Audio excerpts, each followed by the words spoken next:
शहर की हलचल और दौड़ती भागती जिंदगी के बीच सूरज महज एक साधारण आदमी था, लेकिन उसके सपने साधारण नहीं थे। वह एक छोटे से गांव में पला बढ़ा था, जहां जिंदगी सीधी सादी थी और लोग सीधे दिल से बात करते थे। गांव के लोग सूरज को बहुत प्यार करते थे, लेकिन वे उसके सपनों को समझ नहीं पाते थे। उन्हें लगता था कि सूरज का इतना बड़ा सपना पूरा होना मुमकिन नहीं है। सूरज के पिता रामू काका गांव के सबसे अनुभवी और सम्मानित व्यक्ति थे।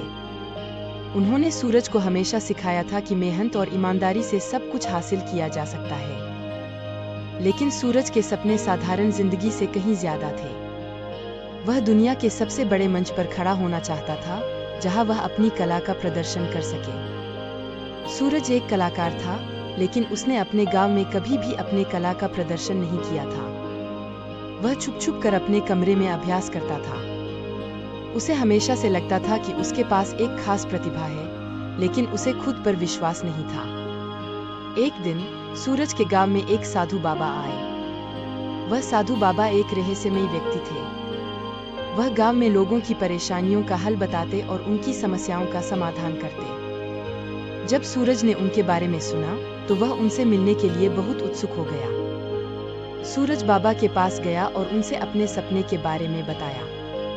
साधु बाबा ने उसकी आंखों में देखा और मुस्कुराते हुए कहा, तुम्हारे सपने सच हो सकते हैं, लेकिन इसके लिए तुम्हें कठिन रास्तों पर चलना होगा। यह रास्ते बहुत ही चुनौतीपूर्ण होंगे, लेकिन अगर तुमने हार नहीं मानी, तो तुम निश्चित ही अपने सपने तक पहुंचोगे। सूरज ने साधु बाबा के शब्दों को गंभीरता से लिया और ठान लिया कि वह अपने सपने को पूरा करने के लिए कोई भी कीमत चुकाने को तैयार है। उसने अपने माता पिता से विदा ली और शहर की ओर चल पड़ा। शहर में पहुंचते ही सूरज को एहसास हुआ कि यह जगह गांव से कितनी अलग है। यहाँ की भीड़, शोरगुल और तेजी से भागती जिंदगी ने उसे डराया, लेकिन उसने हार नहीं मानी। वह अपने सपने को पाने के लिए संघर्ष करता रहा। सूरज ने शहर के हर कोने में नौकरी की तलाश की, लेकिन कहीं भी उसे अपनी कला को दिखाने का मौका नहीं मिला। लोग उसे हंसी मजाक में टाल देते। कई बार उसने सोचा कि वह वापस गांव लौट जाए, लेकिन फिर उसे साधु बाबा के शब्द याद आते और वह फिर से हिम्मत जुटा लेता। दिन बीतते गए और सूरज की जिंदगी में एक नया मोड़ आया।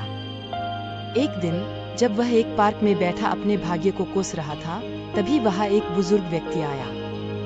उस व्यक्ति ने सूरज से पूछा, तुम्हारे चेहरे पर इतनी उदासी क्यों है, बेटा?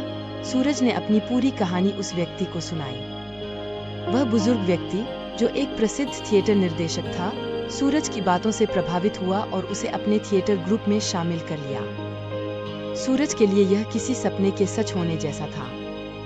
उसने अपनी पूरी मेहनत और लगन से थिएटर में काम करना शुरू कर दिया। धीरे धीरे उसकी कला को पहचान मिलने लगी और वह लोगों के बीच लोकप्रिय हो गया। लेकिन यहाँ कहानी का सस्पेंस शुरू होता है।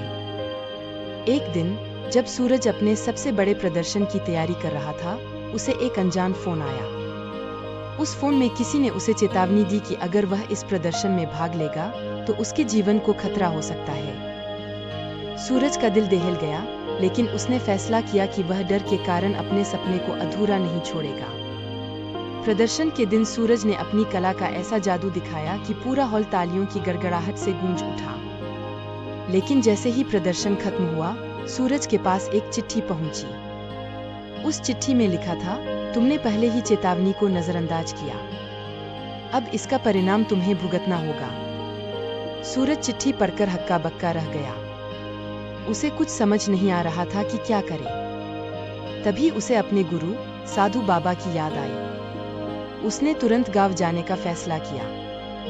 गांव पहुंचने पर उसने साधु बाबा से मिलकर सारी बात बताई। बाबा ने मुस्कुराते हुए कहा, तुम्हारी परीक्षा का समय आ गया है, बेटा।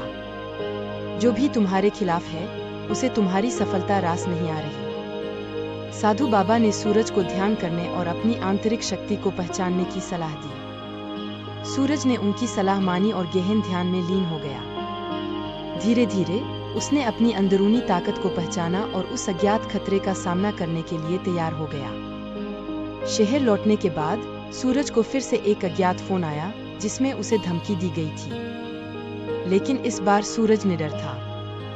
उसने फोन करने वाले से सीधा सामना किया और कहा, जो होगा देखा जाएगा, मैं अपने सपने से पीछे नहीं हटूंगा। आखिरकार सूरज का सामना उस रहस्यमयी व्यक्ति से हुआ जो उसके पीछे पड़ा था। वह व्यक्ति सूरज का ही एक पुराना दोस्त था, जिसने सूरज के सफलता की जलन में यह सब किया था। लेकिन सूरज ने उसे माफ कर दिया और उसे समझाया कि हर किसी के सपने की अपनी जगह होती है। इस घटना के बाद सूरज का नाम पूरे देश में फैल गया। वह एक महान कलाकार बन गया, जिसने न केवल अपनी कला से बल्कि अपने धैर्य और साहस से भी लोगों का दिल जीत लिया। सूरज के गांव वालों ने भी उसकी सफलता पर गर्व महसूस किया और उसे अपने गांव का सबसे बड़ा गौरव माना। यह कहानी न केवल सपनों को साकार करने की प्रेरणा देती है, बल्कि यह भी सिखाती है कि जीवन में आने वाली चुनौतियों का सामना कैसे करना चाहिए। सच्ची मेहनत, लगन और धैर्य से हर मुश्किल को पार किया जा सकता है और अंततः सफलता आपके कदम चूमेगी।